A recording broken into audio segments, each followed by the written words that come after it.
Hello YouTubers, Joshua724 here. In a past video, I discussed how I worked with the local community outreach.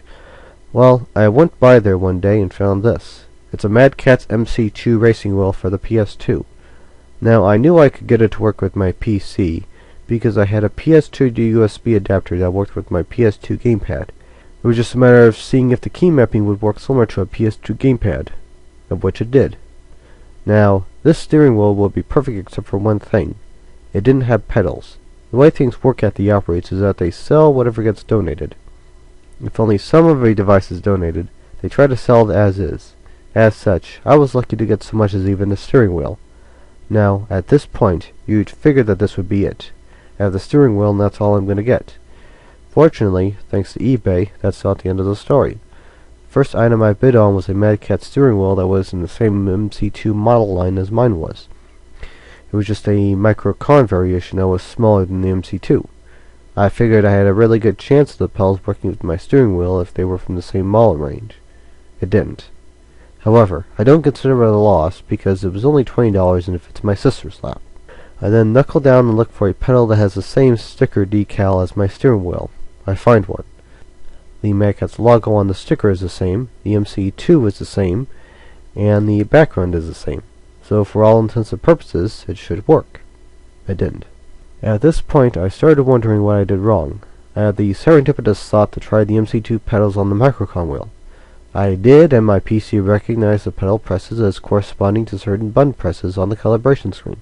This told me that the pedals did work, but for some reason, even though they looked exactly like other MC2 wheel pedal combination images on the internet, they weren't working together. At this point, I knew that the wiring was what the problem was. The MC2 wheel's wiring was different from the pedal. As far as determining the wiring, the wheel was easy to determine.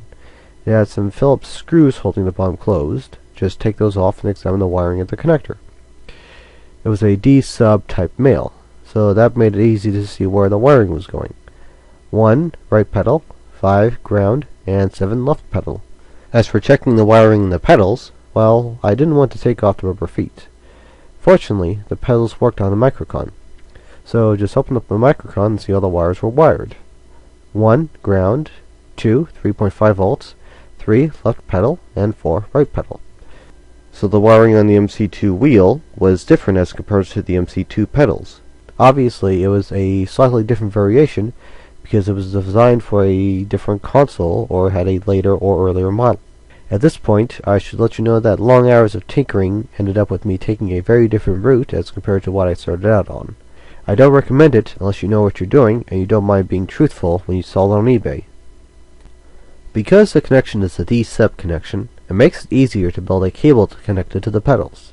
You can get the appropriate connectors at your local Radio Shack or Fry's Electronics.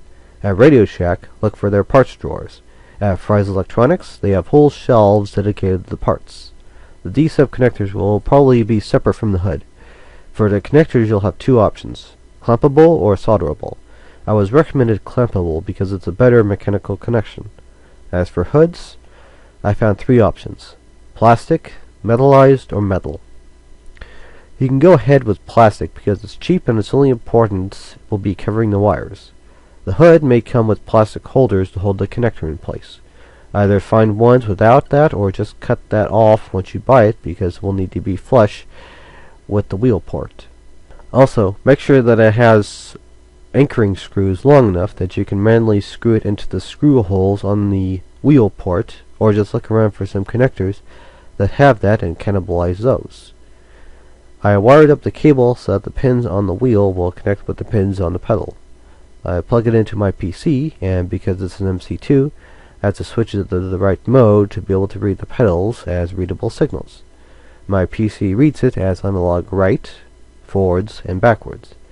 However, it's not bringing it all the way, even when I floor the pedals. Plug it into our PS3 to see if it reads the pedals. My Need for Speed game recognizes the pedals as brakes and acceleration. Unfortunately, it only reads the signal as 50% strength when I push the pedals all the way down. I get a second opinion about how the wheels work, and we determine that there is a low and high voltage for the controls that mimic analog left and right. The wheel itself acts like analog left and is getting both voltages. The pedals act like analog right, but are only getting the low voltage, which means that I need to find the 3.5 volts somewhere inside the wheel housing. This is why I started modifying the wheels to work with the pedals. Fortunately, I find a voltage source not too far away, directly on the circuit board. This spot right here contains 4+ volts of power that seems to be more than what the pedals require. But seeing as how the potentiometers and the pedals have resistors built into them, maybe they can take the voltage. They don't. It doesn't burn out the circuit, it just sends the potentiometer values through the roof. So now I need to solder a resistor into the circuit to dampen the voltage going to the pedals. However, I will need 2 resistors to compensate for both sides of the potentiometer. One will connect to the 4 volts, one will connect to the ground, and both will join up at a wire that will connect to the pedals. To make a long story short, I go up and down in resistor values until I found out that 1 kilo ohms is just right for the accelerator to go from 127 to 1.